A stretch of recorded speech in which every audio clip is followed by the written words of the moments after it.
ഒരു മിനിറ്റ് പോലും over time ചെയ്യരുത്. ജീവനക്കാർക്ക് ഇൻഫോസിസിന്റെ നിർദ്ദേശം. സംഗതി ഇഷ്ടപ്പെട്ടോ? എന്നാൽ കുറച്ച് ഫ്ലാഷ് ബാക്ക്.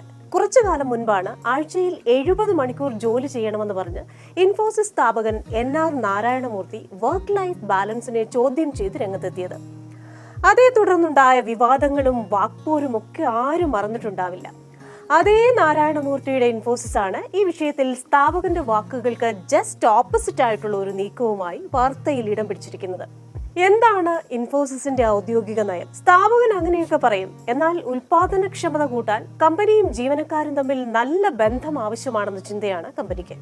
കൂടുതൽ സമയം ജോലി ചെയ്യുന്നതിന്റെ പ്രശ്നങ്ങൾ കമ്പനി കണ്ടെത്തുകയും ചെയ്തു. എന്തൊക്കെയാണ് ആ പ്രശ്നങ്ങൾ? വിശ്രമവും വ്യായാമവും ഇല്ലാത്ത ജീവിതത്തോടൊപ്പം ജോലി സമ്മർദ്ദം കൂടി ചേരുമ്പോൾ ജീവിതം പിടിച്ചാൽ കിട്ടാത്ത അവസ്ഥയിലേക്ക് പോകുമെന്നാണ് കമ്പനി പറയുന്നത്. ഹൃദയ സംബന്ധമായ രോഗങ്ങൾ, ഉയർന്ന രക്തസമ്മർദ്ദം, വിഷാദം, മറ്റ് മാനസികാരോഗ്യ പ്രശ്നങ്ങൾ, ആത്മഹത്യകൾ, സ്വയം മുറിവേൽപ്പിക്കൽ, വിവാഹ ബന്ധങ്ങളിലെ ഉലച്ചിലെന്ന് വേണ്ട എണ്ണിയാലൊടുങ്ങാത്ത പ്രശ്നങ്ങളുടെ ഒരു ചക്രവ്യൂഹത്തിലേക്ക് ജീവനക്കാർ എടുത്തെറിയപ്പെടുന്നുവെന്ന കണ്ടെത്തലാണ് അനുഭാവപൂർവമായ നടപടിയിലേക്ക് കമ്പനി നീങ്ങാൻ കാരണം. ജീവനക്കാർക്ക് വന്ന നിർദ്ദേശം എന്താണ്? തങ്ങൾക്ക് വന്ന ഇമെയിൽ കണ്ട പല ജീവനക്കാരുടെയും കണ്ണു നിറഞ്ഞു കാണും. ഡെയിലി 9.25 മണിക്കൂർ, ആഴ്ചയിൽ 5 ദിവസം ജോലി ചെയ്താൽ മതി. നിങ്ങളുടെ ജോലിയോടുള്ള പ്രതിബദ്ധതയെ ഞങ്ങൾ അഭിനന്ദിക്കുന്നു. പക്ഷേ ദീർഘകാലത്തേക്ക് വിജയകരമായ തൊഴിൽ ജീവിതം കെട്ടിപ്പടുക്കാനും മികച്ച ആരോഗ്യത്തിനും സൗഖ്യത്തിനും ഞങ്ങൾ പ്രാധാന്യം നൽകുന്നു. ജോലിക്കിടയിൽ കൃത്യമായ ഇടവേളകളിൽ വിശ്രമത്തിനുള്ള സമയം കണ്ടെത്തണം. ജോലിഭാരം അനുഭവപ്പെടുന്നുണ്ടെങ്കിൽ സീനിയേഴ്സുമായി അത് പങ്കുവയ്ക്കണം. ഡ്യൂട്ടിയിലല്ലാത്തപ്പോൾ മറ്റു കാര്യങ്ങളിൽ ശ്രദ്ധയൂന്നണം. ഈ സമയത്ത് ജോലിയെക്കുറിച്ച് മിണ്ടുക പോലും ചെയ്യരുതെന്നാണ് സ്നേഹത്തോടെയുള്ള ഓർമ്മപ്പെടുത്തൽ.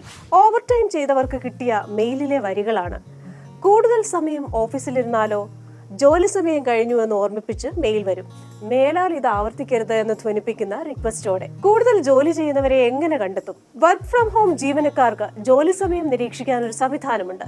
വീട്ടിൽ നിന്ന് ജോലി ചെയ്യല്ലേ, എന്നാൽ ഇനി കുറച്ച് ഓവർ ടൈം ചെയ്തേക്കാമെന്ന് വെച്ചാൽ ഇത് സമ്മതിക്കില്ല. ഉടനടി ഒരു സിസ്റ്റം ഡ്രിവൺ മെസ്സേജ് വരും: പണിസമയം കഴിഞ്ഞു, വേഗം കുടുംബത്തെ കാര്യങ്ങൾ നോക്കിക്കോണമെന്ന്. എന്താണ് ഈ നിരീക്ഷണ സംവിധാനം? 3,23,500 ജീവനക്കാർക്കായി ഹൈബ്രിഡ് തൊഴിൽ സാഹചര്യം ആരംഭിച്ചതിന് ശേഷമാണ് നിരീക്ഷണ സംവിധാനവും തുടങ്ങിയത്. വർക്ക് ഫ്രം ഹോമിൽ ലോഗ് ചെയ്ത മൊത്തം തൊഴിൽ സമയം, പ്രതിദിന ശരാശരി എന്നിവയെല്ലാം 2023 നവംബർ മുതൽ ജീവനക്കാർക്ക് ലഭിക്കുന്നുണ്ട്. മാസം 10 ദിവസമാണ് വർക്ക് ഫ്രം ഹോം. ഇനി വാൽകൃഷ്ണം. ലോക്സഭാ മെമ്പറും കാർഡിയോളജിസ്റ്റുമായ ഡോക്ടർ CN മഞ്ജുനാഥ് പറഞ്ഞത് 2013 മുതൽ 2018 വരെ യുവാക്കളിലുണ്ടായ 4-1 ഹൃദയാഘാതത്തിനും കാരണം സ്ട്രെസ് അല്ലാതെ മറ്റൊന്നുമല്ല എന്നാണ്. ഈ സ്ട്രെസ് ആണെങ്കിൽ ഒരു ലാബിലും അളക്കാനും പറ്റില്ല. എന്തായാലും ഇൻഫിക്ക് ഒരു കയ്യടി നൽകുകയാണ് പലരും. ഇൻഫിയെ മറ്റു കമ്പനികളും മാതൃകയാക്കിയേക്കുമെന്നാണ് പൊതുവിലയിരുത്തൽ.